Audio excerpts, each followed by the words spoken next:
আর কি জানো তো, বাবাদের ভালোবাসা সবসময় অপ্রকাশিত থাকে না। বাবারা কিন্তু কখনো মুখ ফুটে বলে না যে আমি আমার সন্তানকে খুব ভালোবাসি। তাদের ভালোবাসাগুলো তাদের কাজকর্ম, ব্যবহারে, কথায় বুঝে নিতে হয়। আমি যখন স্নান করে আসি, ঘরে গিয়ে দেখি টেবিলের উপর নতুন কিছু একটা রাখা।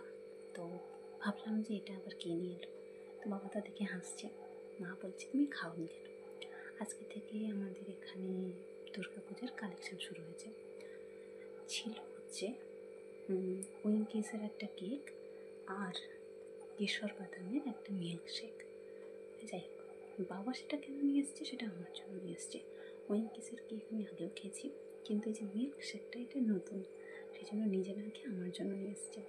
আমি ঠাকুরকে ফুল দিতে দেওয়ার পর এখন এই ভিডিওটা করছি, মনে মনে হাসছি যে একটা মানুষ কতটা ভালোবাসলে এই এফোর্টটা দেয়। অবশ্য এটা আজ প্রথম নয়, ছোটো থেকেই যখন যেখানে যেটাই দেওয়া হোক না কেন, যদি খুব খিদে পায় বা খুব অসুবিধা থাকে তখন খেয়ে নেয়, কিন্তু সবসময় বাড়ির জন্য নিয়ে আসবে আমার কথা ভেবে। তাহলে এই মানুষটার ভালোবাসাটা কি এড়ানো যায়?